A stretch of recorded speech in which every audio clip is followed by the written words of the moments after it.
María Dulce es arquitecta, es licenciada en Arquitectura y Urbanismo de la Universidad Federal del Río Grande del Norte, ¿sí? Es especialista en metodología de proyectos de desarrollo municipal del Instituto Brasileño de Administración Municipal. Tiene un máster en planeación urbana y regional por la Universidad Federal del Río Grande do Sul. Es doctor en arquitectura y urbanismo de la Universidad de Sao Paulo y adelantó estudios de postdoctorado aquí en la Universidad Nacional de Colombia en la sede de Bogotá. La profesora María Dulce es profesora titular del Departamento de Arquitectura de la Universidad Federal del Río Grande del Norte, bajo un régimen de dedicación exclusiva. Trabaja en el programa de posgrado en Arquitectura y Urbanismo y en el programa de pregrado en Estudios Urbanos y Regionales. Desarrolla actividades docentes de investigación y extensión con énfasis en política y proyecto físico-territorial y proyecto de política y vivienda social. Forma parte del grupo de investigación Estudios Contemporáneos del Hábitat, en el que coordina el grupo de estudios sobre vivienda, arquitectura y urbanismo y el laboratorio de vivienda de Hábitat y Ciudadanía Lab Hábitat. María Dulce, mil gracias por tu aporte y por tu participación y tiene la palabra. Buenos dias. Inicialmente, me gostaria de agradecer a ti, Carlos, e a toda a equipe organizadora desse segundo taller, Laboratório Internacional, repensando as intervenções urbanas, com ênfase no urbanismo táctico, né? Agradeço a oportunidade de compartilhar com vocês a experiência de trabalho que desenvolvemos com grupos e organizações sociais desde o Laboratório de Vivienda, Hábitat e Cidadania na Universidade Federal de Rio Grande do Norte. Muitos dos projetos que vou apresentar já os venho discutindo de alguma maneira com o grupo de investigação processos urbanos informais.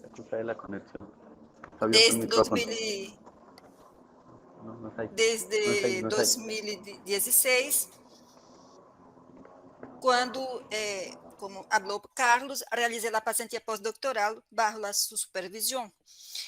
E isto ha sido muito importante para aprofundizar o conhecimento sobre a realidade, sobre as estratégias de projeto para os assentamentos de origem informais,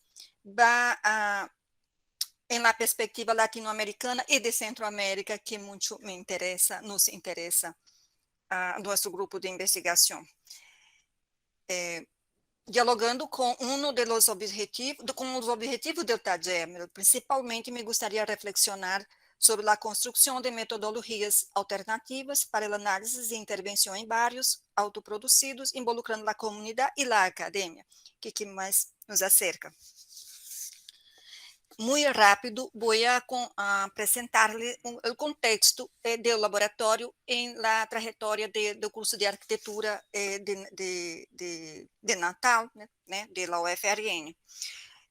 O curso, desde sua fundação em 1979, leva a cabo diálogos e projetos na sociedade em geral, mas sobretudo nos grupos e organizações sociais, com expressiva participação de muito do corpo docente, do quadro docente, nas lutas dos anos 80 por o restabelecimento da democracia em Brasil.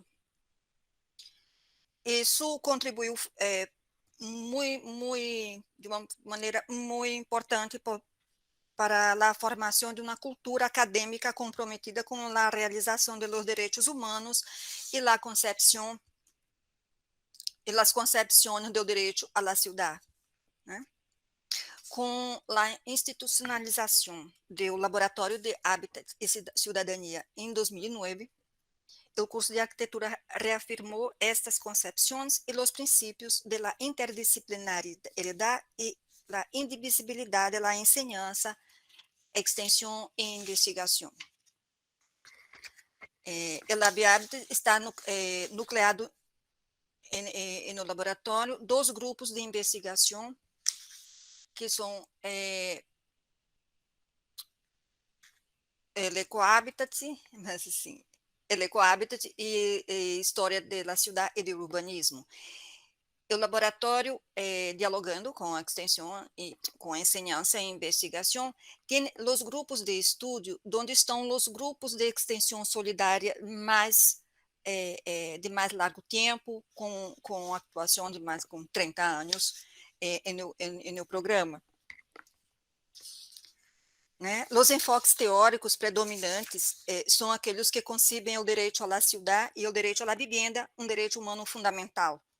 Como exemplo, se destaca a perspectiva humanista vista em las concepções de Henri Lefebvre e David Harvey, que nos ajudam a compreender as injustiças socio-territoriais generadas pelo modo de produção capitalista em suas diferentes etapas de realização.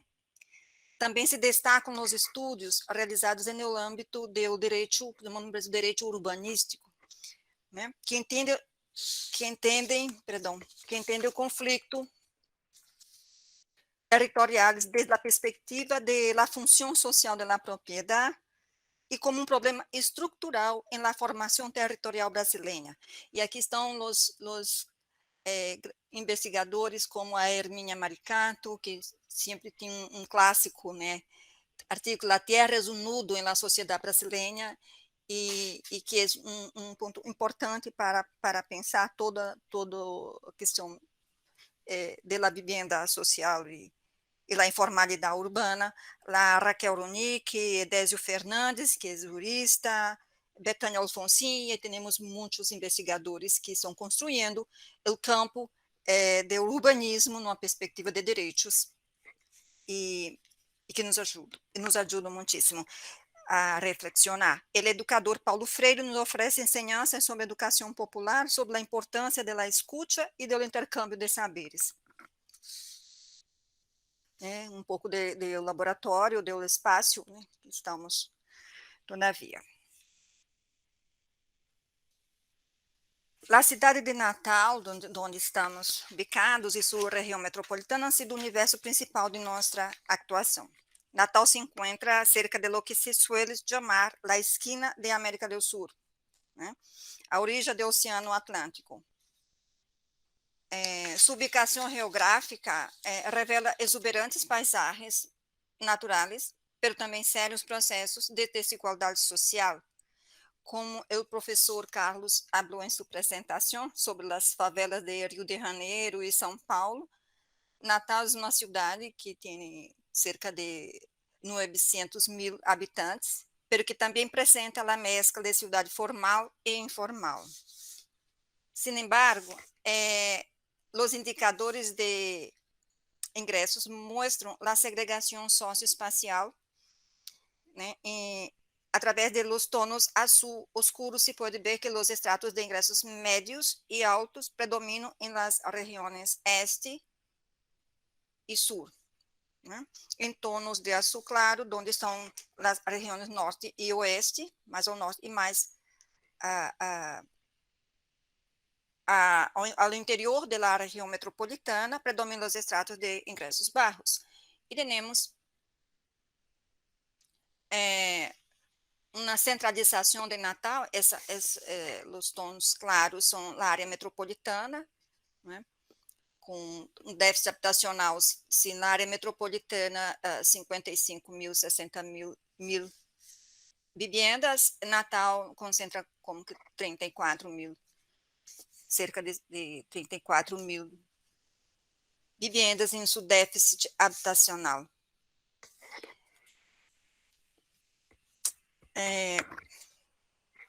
Sin embargo, há outros fatores que fazem que esse cenário seja o mais crítico. Esses dados do déficit habitacional, não estamos seguros que já passam em muito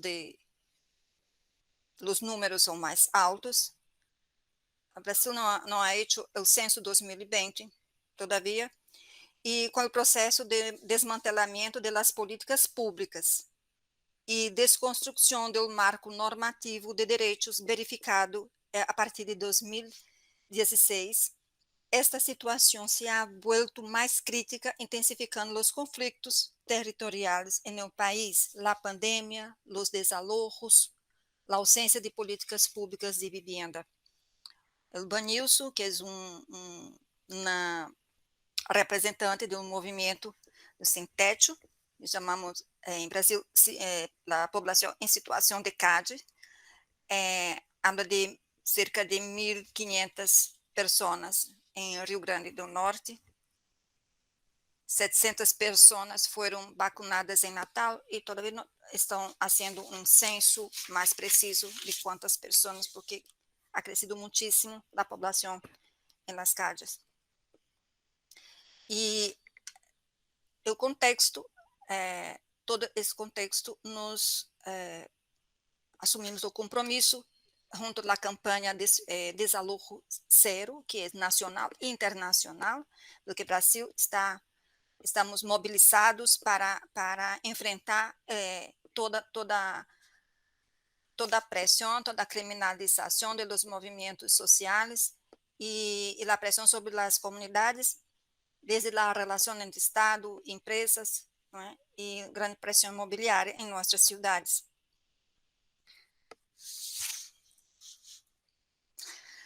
Por outro lado, existe um marco normativo de direitos, resultado de lutas sociais que desde a Constituição Federal de 1988 ha permitido o estabelecimento de pactos entre a sociedade para a realização dos direitos humanos e ambientais.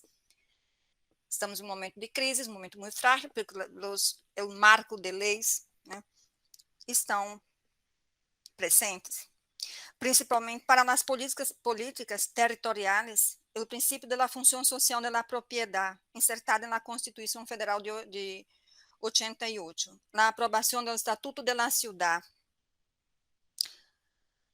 foram iniciativas que contribuíram em algum nível à instituição de um marco normativo de direitos e para o desenho e implementação de los instrumentos e mecanismos necessários para abordar a segregação socioespacial.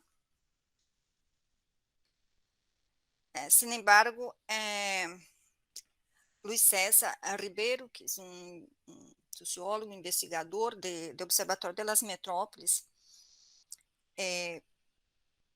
analisa que, em suas palavras, o golpe parlamentário e o consequente processo de destituição sofrido por Dilma Rousseff, a presidenta, em 2016, marcaram o final de um largo ciclo de experimentos institucionais, iniciado com o processo de redemocratização na década de dos anos 80, que havia podido abarcar intervenções contraditórias e ambíguas em matéria de políticas públicas. Pero desarrollamos vários experimentos. Segundo Betânia Alfonsin, que é advogada e professora em Rio Grande do Sul, especialmente a partir de 2019, houve vários indicadores que apontam à descaracterização e desdemocratização da política urbana brasileira. São eles: a extinção do Ministério das Cidades e o frustrado intento de extinção de los consejos sectoriais, incluído o Conselho de la Ciudad. A aprovação da lei número 13465, 2017, que prevê a regularização do solo rural e urbano no país, e esta lei, seu contenido rompe com o modelo de regularização total da tenência da terra, basada na função social da propriedade. Assim, o princípio de mercantilização da terra prevalece sobre o relativo à função social da propriedade, profundizando os conflitos territoriais e as ações de desalojo no país. Nesse contexto, que atualmente estamos desenvolvendo o projeto de extensão solidária no laboratório de Hábitat e Cidadania. Isso define grandes desafios nos processos de resistência e afirmação da cidadania. hemos visto a necessidade de profundizar a formação em assistência técnica em vivienda de interesse social para coletivos e organizações sociais.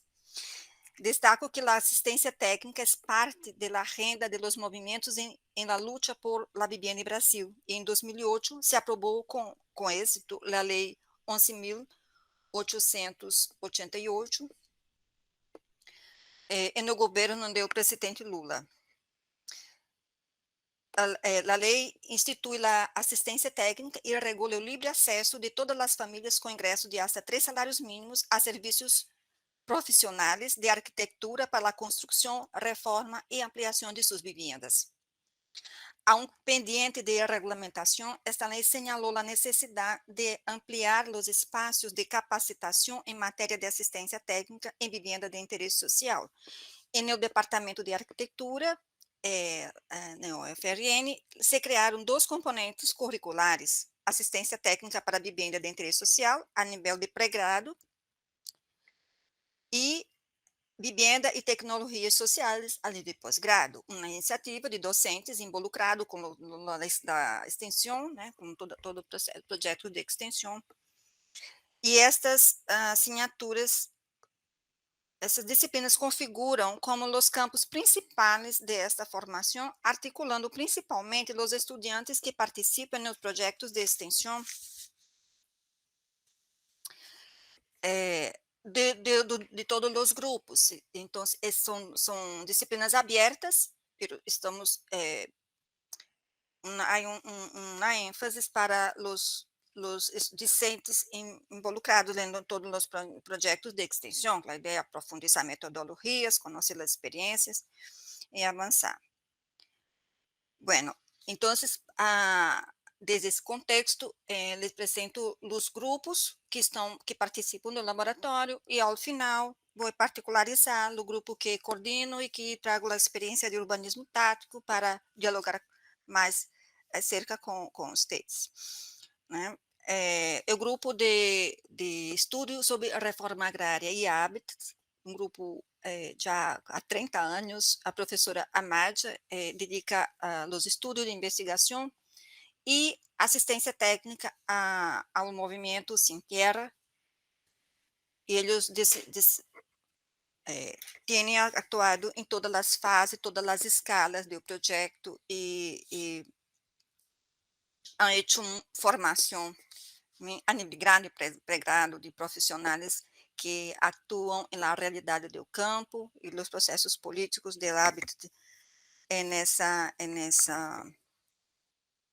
conjuntura. A atuação também em comunidades tradicionais, como os quilombolas, e participamos de esse projeto de urbanização integrada, também em 2003, 2013, e com a regularização da tenência da terra, os projetos de equipamentos e uma compreensão muito importante da realidade dos quilombolas e sua organização social para a regularização da terra. Outro grupo é a Oficina Modelo de Arquitetura e Urbanismo, chamado EMAU Maré, que é um projeto vinculado à Federação Nacional de Estudantes de Arquitetura e Urbanismo no Brasil, sem ânimo de lucro e gestionado por os estudantes, com o objetivo de desenvolver estudos e projetos participativos em arquitetura e urbanismo, com ênfase em las comunidades populares e tradicionais. Há um tutor, um supervisor, professor supervisor, que a gestão são dos estudantes. O Foro Direito à Ciudad é outro projeto coordenado pela professora Ruth e a Miriam, as professoras, e o projeto tem o objetivo de promover a aproximação entre a comunidade acadêmica da UFRN e os movimentos sociais organizados, no sentido da formação relacionada com a gestão democrática da cidade e uma atuação junto à gestão pública. Então, atualmente, há 4 anos, quase 3 anos, que estamos na revisão do plano diretor, plano de ordenamento territorial, que vocês chamam plano diretor em Natal, e que está em fase final, das grandes mobilizações e das grandes pressões que vêm nessa discussão. O fórum articula em la universidade e em la sociedade os outros grupos, assessorias para concejales e outros. Bueno, e o projeto Motirão Urbano, esse projeto é o que coordeno, projeto de educação popular em direitos humanos, o núcleo urbano, porque é um programa, há outros núcleos indígenas e penitenciários, outros. O núcleo urbano atua na comunidade de Jacó, vamos falar um pouco sobre isso, e busca desenvolver ações para garantir a função social da propriedade, enfocando usos, modalidades de apropriação e qualificação dos espaços públicos e privados existentes no assentamento. No campo da educação popular se encontra a perspectiva de emancipação e formação para a cidadania desenvolvida por Paulo Freire, com ênfase no intercâmbio de conhecimentos. Nesse sentido, os procedimentos metodológicos se orientam principalmente por la escuta da comunidade e la construção de trabalho coletivo que involucra a diferentes segmentos sociais, entre os que destacam a universidade, a comunidade e a gestão pública. Se realizam mesas, círculos de conversação sobre problemas atuais na comunidade, da escuta para definir os projetos e as formas de atuação. É uma síntese da estratégia metodológica, porque trabalhamos com assistência técnica, jurídica e urbanística, que chamamos o campo do direito urbanístico. A ideia é ampliar e fortalecer as redes de proteção social, e então interactuamos com o sistema de defesa, que é Ministério Público, Defensoria Pública, representante de direitos humanos, conselhos e associações.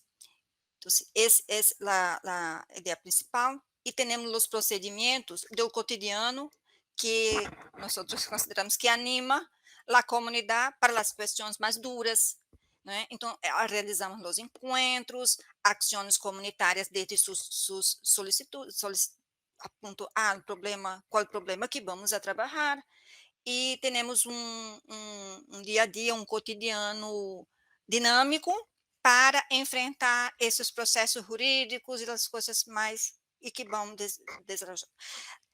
O monitoreio de tudo que passa na comunidade, hemos construído desde as WhatsApp, que é a forma mais fácil de comunicar, e na pandemia ha sido fundamental, né? Dos atores públicos, como eu he dito, Defensoria, Ministério, Comissão de Direitos Humanos, Proteção, Mulher, Ancianos, Trabalho e Minorias, da Associação, e colaboradores que a cada ano sempre estamos dialogando, Museu da Memória Afetiva de la Ciudad, Oficina Popular de Engenharia Civil, porque a interdisciplinariedade é fundamental nessa assessoria técnica, e Oficina de Projeto de Arquitetura, também outros grupos da universidade, os buscamos para desenvolver. Bueno, começamos a trabalhar com essa comunidade, com a comunidade de Jacó, desde 2014, devido ao derrumbe de parte de um talude, né, que passou. E primeiro, queria mirar a ideia que é uma comunidade que está involucrada em muito cerca, de limites vecino, a um bairro de Petrópolis, que é de alto ingresso, né, a este da cidade, né, está aqui localizada, e que exatamente onde está ubicada é dos motivos da pressão que sofre sobre os desalojos, né? Então, passou em 2014 um derrumbe de parte do talude em uma zona onde uma empresa construtora do edifício vecino realizou um grande corte no processo de construção de um edifício e ao final de 2015 se produz passamos a trabalhar mais, de uma forma mais estreita com a equipe de Multirum, com a comunidade, por, devido à intensificação de los problemas relacionados com a situação de risco dessa comunidade, né? A zona se quedou estigmatizada como zona de risco, como se existira uma inestabilidade natural do ambiente, do que chamamos de risco tecnológico, né, provocado por uma obra, pero para a cidade passou como há uns pontos que são la pendiente é mais grande, mais de hecho configura se vê que há em los estudos um problema de risco, pero a encuesta não se mueve, não há como que passou a ideia à cidade. E esse é um argumento que, combinado com onde está ubicada a comunidade, é perfeito para fundamentar, para justificar a municipalidade de querer sacar a gente desse território, que estão lá desde os anos 60 do século passado, né? E, bueno, a participação do professor Ricardo Moretti com nós outros como professor visitante. O professor Moretti aportou os estudos e as metodologias de gestão de risco, trabalhou conosco 2 anos, e exato no problema da crise, e foi excelente, porque pudimos discutir com a alcaldia outra maneira de solucionar o problema, porque vamos sacar, porque estão todos em risco e todo vai a desabar e vamos a cair. E a metodologia, essa metodologia ha sido desenvolvida pelo Laboratório de Gestão de Risco e Laboratório de Justiça Territorial da Universidade Federal de ABC, de São Paulo, né? E ha sido uma contribuição à incorporação de conteúdo de gestão de risco na planificação territorial, e é um fundamento muito importante para o sistema de defesa, que compreendeu o que passava e que não era somente a mirada da municipalidade. O professor Carlos nos visitou em 2019, hicimos um círculo de conversação com os moradores, na escuta, e para passar adiante, gostaria de apresentar-lhe esse instrumento, é fundamental na planeação urbana do Brasil, e é fundamental para esses processos de gentrificação que passa quando há o problema, a urbanização dos assentamentos. Então, as zonas especiais de interesse social é um instrumento criado na década de 80, né, junto ao movimento de redemocratização do Brasil e a luta por la reforma urbana, a luta de los moradores de favelas de Recife e Belo Horizonte, foram as cidades pioneiras na criação dessas zonas, né?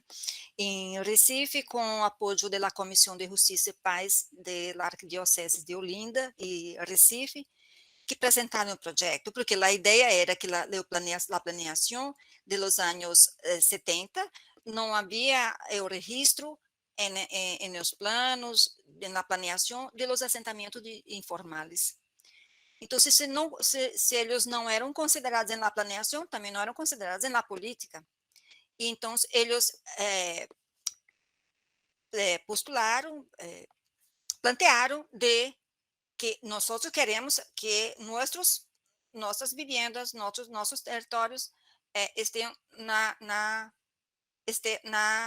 planeação, por isso chama zona especial, e saca de todo o ordenamento formal os estándares de construção, consideram o informal e não o formal, e isso possibilita a urbanização. Então, esse instrumento que nasceu em Recife, outras cidades adotaram, com o Estatuto da Cidade em 2001, se quedou obrigatório a todas as cidades todos os municípios têm que tratar, e é muito importante, isso que está sendo mais atacado agora nas revisões do plano maestro, do plano diretor.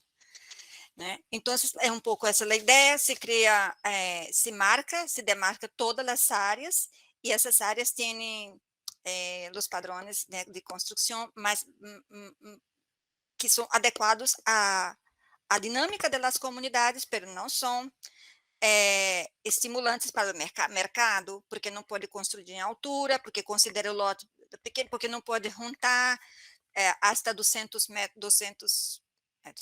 metros quadrados ou 150, se põe limites a juntamento de lotes para não estimular o grande lote, as grandes construções que contribuem para a gentrificação, porque o mercado não se interessa por...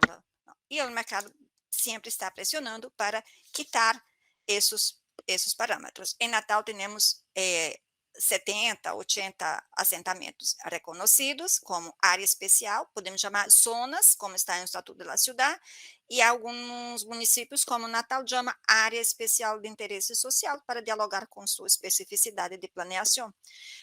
É do mesmo, o objetivo é do mesmo. E aí, as áreas reguladas, que regular significa que já tem seu próprio plano de bairro, já hecho suas especificidades, e já podem ter suas características próprias, uma lei própria, que para orientar, né, o crescimento do assentamento, ou de bairro popular. As 5 áreas só regulamentadas, temos muitos problemas com a gestão das áreas especiais, porque não são regulamentadas, e então têm garantizado os estándares que são medidas protetivas para especulação imobiliária. Por isso é muito importante, parece assim. Então, esse é uma vista onde se vê Natal, na costa, onde está os bairros de alto ingresso, uma parte da costa, são bairros populares, não são exatamente favelas, não é? Porque já passaram por vários projetos de urbanização. Então, em neoplaneação parece sim demarcado, não é? E essas áreas que estão vecinas são de alta densidade, são altas, como fazer uma urbanização e poder estar cerca de uma área nobre, de uma área de alto ingresso, e o preço da terra não cambiar tanto, que a gente não pode pagar por estar vivendo aí, né? Então, o Jacó está exatamente aqui, um bairro dentro do bairro de Rocas, que é um bairro mais grande, pero está muito cerca da praia, e essa área de mais, onde há mais tensão bueno. Então, essa condição de IAES ha sido muito importante na defesa para a permanência da gente por essas pressões de desalojo. Então, como he dicho, no cotidiano, hacemos várias ações, várias metodologias para animar e tornar mais estimulante, né, os caminhos. Então, por exemplo, o que discutíamos com os maiores, hacemos também com os niños, com os adolescentes, para perceber seu território. São várias ações, há estudantes de ecologia, direito, mutirão é multidisciplinar. Então, sempre estamos levando uma educação urbanística que pode mirar seu bairro, reconhecer através das cartografias, e, bueno, são talleres que também os estudantes de arquitetura, com trabalho final de grado, vão, o Reinaldo realizou seu estudo e, por exemplo, realizou o taller, traduziu em projeto, história oral e percepção sobre a formação e crescimento da comunidade do Jacó, desde as senhoras que chegaram nos anos 40, 50, são as primeiras moradoras, não? Então hicimos um vídeo. Eu grafei também o arte, que é o Museu da Memória Afetiva, que vem com nós participar dessa ação de resistência ao desalojo, com a alcaldía, a municipalidade estava muito dura com a comunidade, então hicimos um dia de afirmação, aqui está a comunidade de Jacó, porque não se quando a comunidade não pode ser vista, quando estás na calle, quando passas na avenida, porque está barro, só se vê pouco de las viviendas. Então, antes de o Ministério Público decidir que a gente vai estar em arriendo social e que não deveriam demolir, né, as casas, começaram a demolir sem estudo técnico, sem saber se poderia ou não. Então, estão aguardando agora os estudos e a gente saiu para arriendo, mas estão todos cerca de lá, e alguns dentro da comunidade, onde não há caracterização de risco, então eles têm controle de seu território, sempre estão pendentes ao que passa. Essa área aqui é uma vivenda que foi demolida, porque a família aceitou ir para outra vivenda lejos de 15 quilômetros desde o Jacó. E esse terreno é uma área que trabalhamos. Mais adelante les vou apresentar. Aqui é o estudo de acessibilidade, que é um urbanismo tático, que realizamos a comunidade apresentou o problema da escalera e que queria trabalhar porque é a forma de chegar à avenida. Era muito crítica, de hecho. Mira, está aqui abaixo, né? Então, para chegar hasta a avenida, esta conexão. E começamos a fazer estudos com eles, apresentamos, falamos em talleres e conversas, e havia dúvidas, porque parte queria uma rampa, parte queria uma escalera. Hicimos duas propostas, né? E apresentamos, havia problema para a rampa, porque não há espaço para as inclinações necessárias. Hicimos os estudos e eles discutiram e botaram e escolheram, decidiram por la escalera.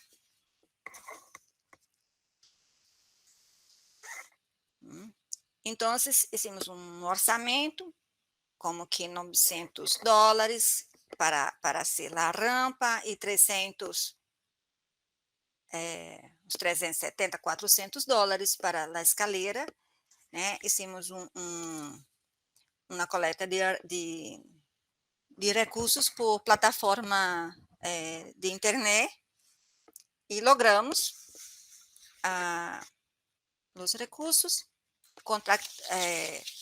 A comunidade indicou o senhor Manuel da comunidade, que podemos pagá-lo para trabalhar no final de semana e ajudar a equipe todo com escritório de engenharia, que o Sandro é arquiteto para trabalhar na engenharia e coordena o projeto de extensão, né?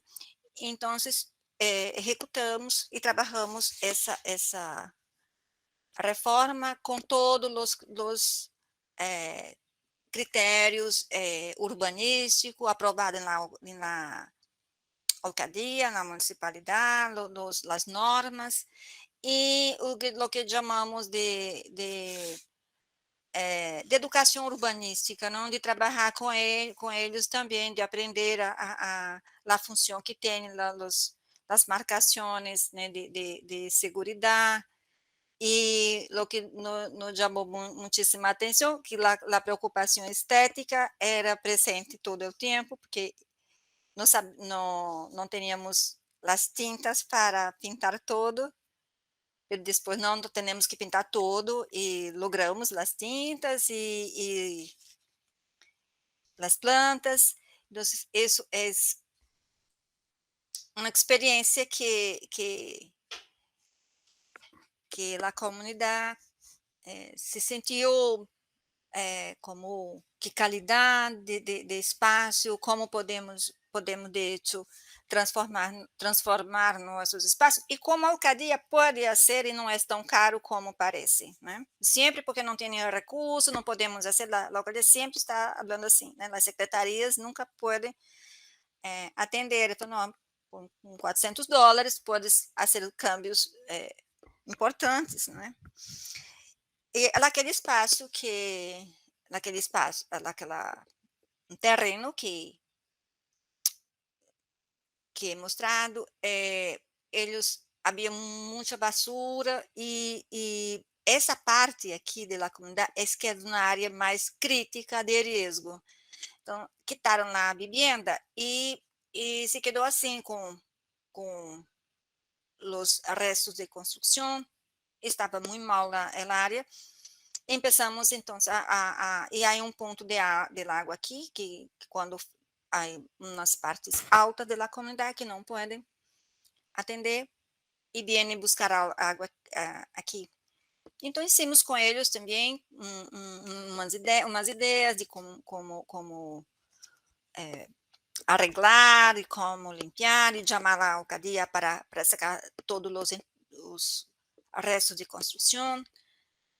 Essa é outra intervenção que hasta hoje estuve em la área, en época de la pandemia, no he ido, pero agora, há pouco tempo, cheguei e está muito verde, está muito bem cuidada, então nós quedamos muito felizes que lá, na praça, la plazaleta, né, do Jacó. Esse foi o dia do grafite.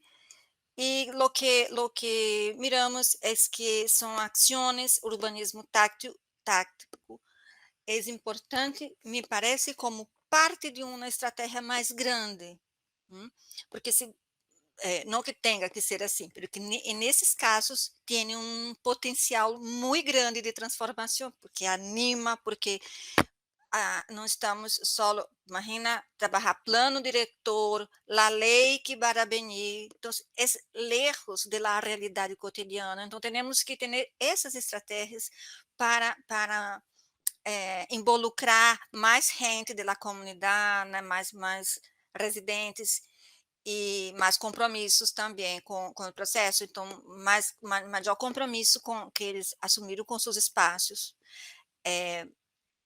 Observamos mais confiança de ellos com a equipe da universidade, com nós outros, completamente depois da escalera, a reunião sempre estão bem e muito importante, e importante porque superamos também as primeiras ameaças de desalojo, porque todavia estamos pendentes a los processos da Defensoria Pública e presentes na comunidade em controle social de seu território, né? E seguimos com a luta. Isso é, Carlos. Muitíssimas graças.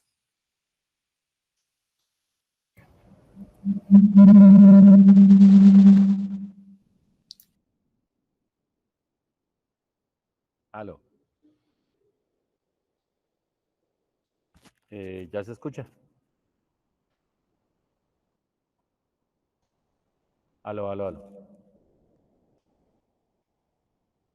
Bueno, eu te escuto. Profesora María Dulce, mil gracias por la presentación.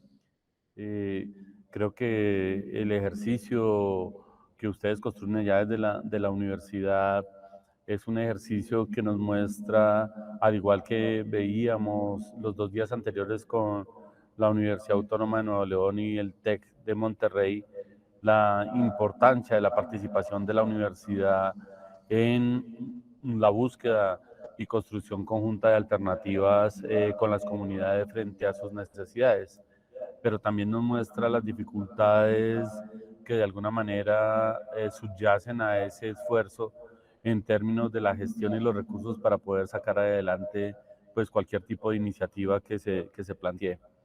Entonces, quisiera abrir el espacio para preguntas o comentarios con relación a la presentación que nos acaba de compartir la profesora María Dulce.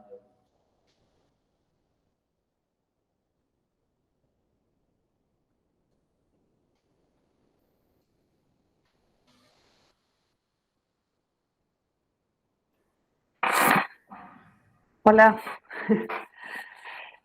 Nada, preguntar muy rápidamente, maestra.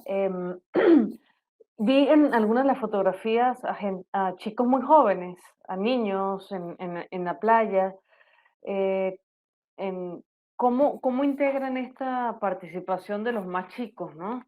Porque mm, tal vez allí, como exponía ayer la maestra italiana, es como el futuro, ¿no? Y ir formando en los chicos, pues finalmente nosotros, nuestras generaciones, le estamos dejando un desastre de edades a los más chicos, ¿no? Y creo que hay un gran potencial, además de lo que hacemos en la universidad, ¿no? Pero tal vez esta edad de los niños que además son tan sensibles, que tal vez em, entienden a veces mucho más de lo que uno piensa. ¿Cómo ha sido esa experiencia con los más pequeñitos? En todo esto, porque estás hablando de una planificación, o sea, macro y llegar hasta lo más puntual. Gracias, Daphne. Empezamos a trabajar con los pequeños porque tenía que tener una acción con ellos inicialmente para trabajar con los mayores, porque los niños son los primeros que llegan. Cuando llegamos a la comunidad, então muitos niños. Los adolescentes não, eles não vêm. E é uma área muito vulnerável, de muita vulnerabilidade de drogas e tudo. Então, eles não vêm. Então, nós pensamos, vamos apostar em los niños, que são os adolescentes de manhã, já estão crescendo. Então, inicialmente por la necesidade. E o grupo de Mutirão, que cada ano cambia e há estudantes de pedagogia, de psicologia, que se interessaram e pudemos construir algo com eles. E estamos em contato com a escola, a hora que vamos volver, né, processo de pandemia, para desenvolver outras ações com eles.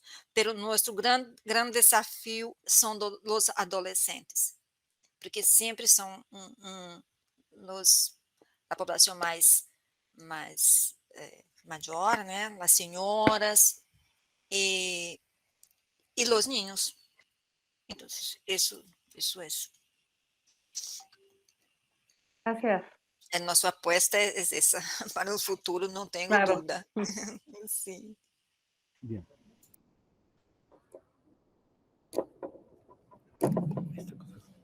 Quisiera preguntar si hay algún otro comentario o pregunta para la profesora María Dulce.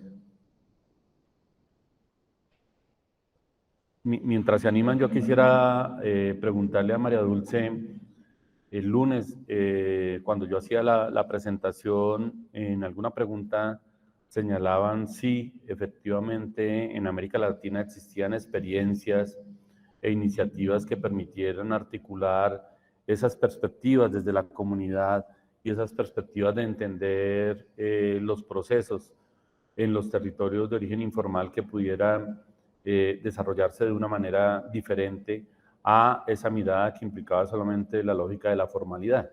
Y yo señalaba que en el caso de Brasil, a partir de lo que conocía, estaba el tema de las 6, ¿cierto? De las zonas y áreas especiales de interés social. Entonces te pediría, María Dulce, si pudieras complementar un poco más eso, de cómo es que efectivamente las comunidades utilizan y aprovechan este instrumento creado por el Estatuto de la Ciudad, que no existe en otro lugar hasta donde yo conozco, y que tiene todo un potencial, y que, como tú señalabas, para el caso de Natal, pues genera inquietudes dentro de los desarrolladores inmobiliarios y los promotores del suelo frente a lo que representa esta figura.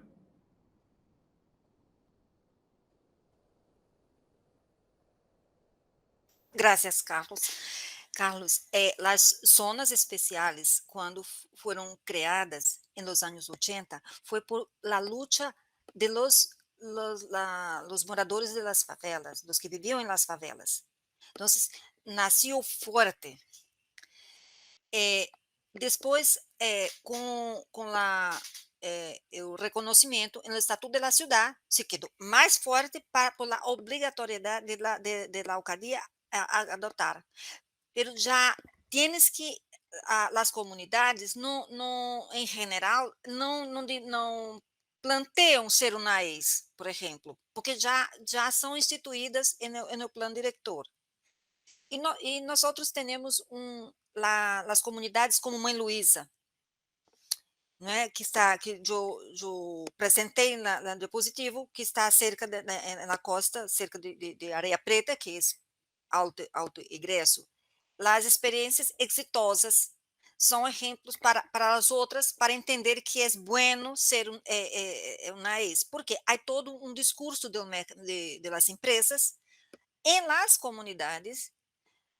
Se és uma ex, tu não podes construir em altura, tu estás. Por que tens que ter padrões pouco de potencial de construção restritos?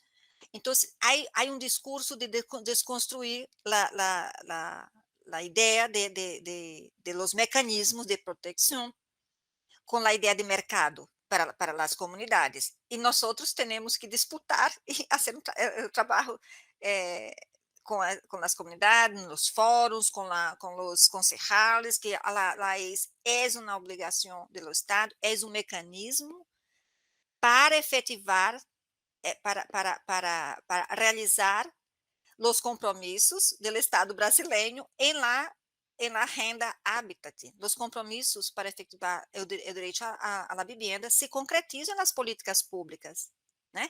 As políticas públicas são o espaço, o instrumento de concretização desses compromissos.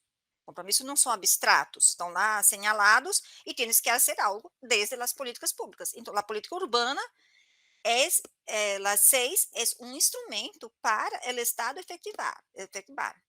He dicho recente na discussão do plano diretor em la Câmara de Concejales que quitar, porque querem quitar as áreas, como que essa parte já não é mais área especial, porque necessito para outras inversões nacionais.